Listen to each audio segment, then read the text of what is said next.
Giro News. O ex-oposto da Seleção Brasileira de Vôlei do Sada Cruzeiro, Wallace, teve a suspensão das atividades esportivas mantida pelo Conselho de Ética do Comitê Olímpico do Brasil. A punição de 90 dias foi estabelecida no começo de fevereiro, mas o Cruzeiro entrou com uma liminar para que ele pudesse disputar a fase final da Superliga.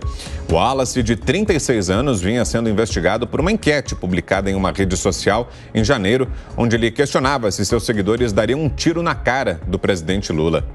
As brasileiras Gianni Paulini e Catina Baia, que foram presas injustamente na Alemanha no começo de março, chegaram ao Brasil na última sexta-feira. Acompanhadas da advogada, elas desembarcaram no aeroporto de Goiânia e foram recebidas por amigos e familiares. Gianni e Catina tiveram a bagagem trocada por uma outra mala com 40 quilos de cocaína no Aeroporto Internacional de São Paulo, em Guarulhos, e foram detidas na chegada em Frankfurt, na Alemanha. O Itamaraty comemorou a soltura das brasileiras, que dizem ainda buscar justiça sobre o caso.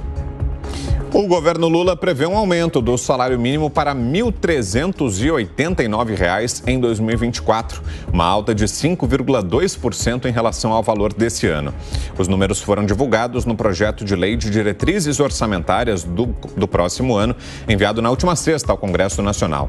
Apesar da mudança, o valor considera apenas a inflação projetada para 2023 e não apresenta aumento real.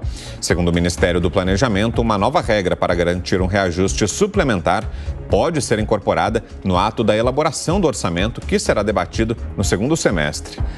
E o presidente Lula convocou uma reunião para a próxima terça-feira no Palácio do Planalto para discutir uma política de segurança nas escolas pelo país. Diversos ministros, governadores e prefeitos foram chamados para o encontro em Brasília. O governo já havia anunciado no último dia 5 a criação de um grupo de trabalho sobre o tema, além de anunciar 150 milhões de reais do Fundo Nacional de Segurança Pública para que estados e municípios possam fortalecer as rondas escolares. Vamos trazer para a conversa aqui então José Maria Trindade, várias notícias importantes que a gente trouxe aí nesse giro. E queria te ouvir, Zé, em primeiro lugar, justamente sobre essa reunião que vai acontecer na semana que vem aí em Brasília, no Palácio do Planalto, para debater a segurança das escolas. O que é que pode sair desse encontro, Zé? Pois é, Vitor. Olha, a violência é muito grande no Brasil, né? Mata-se muito homossexual? Mata-se muito negro? Sim. Mata-se muito branco? Mata-se muito careca? Enfim, há uma violência generalizada que agora a gente está colocando uma lupa nas escolas. Esse processo tem provocado aí dificuldades muito grandes. Boatos aqui em Brasília têm feito escolas a levarem psicólogos para atender e conversar com os alunos, porque boatos aí dizendo de que há um plano para no dia tal, nada disso.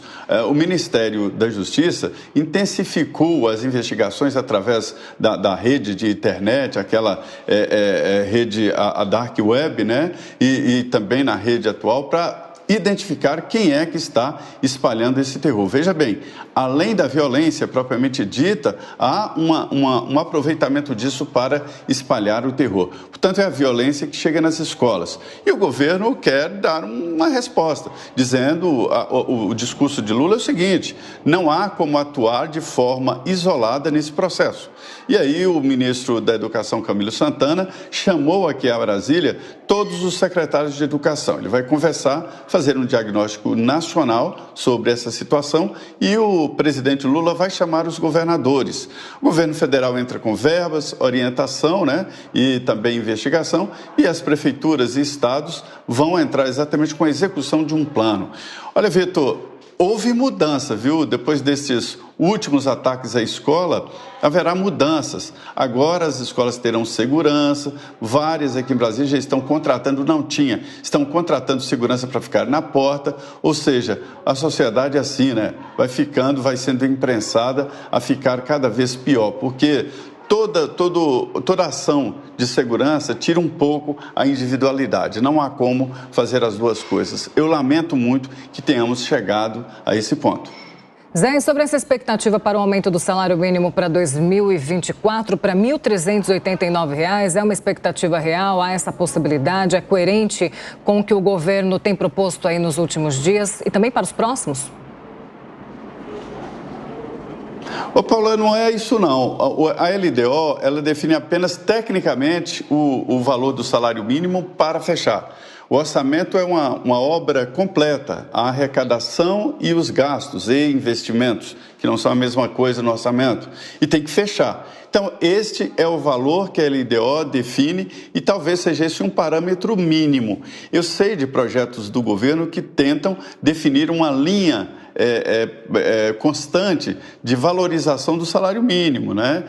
Tomando como base o crescimento da economia e assim por diante. Cada real que se dá de aumento no salário mínimo, há gastos generalizados no governo, mas a vítima maior é a Previdência, que é fortemente impactada por isso. Então, o valor do salário mínimo tem que ser muito bem avaliado exatamente por conta de gastos públicos. Na iniciativa privada, nem é tão assim, porque há uma gestão mais direta e repasse para os preços. Então, esse valor é apenas o patamar inicial. Há projetos para aumentar e dependendo do crescimento do país. Haverá uma lei no Congresso sobre isso.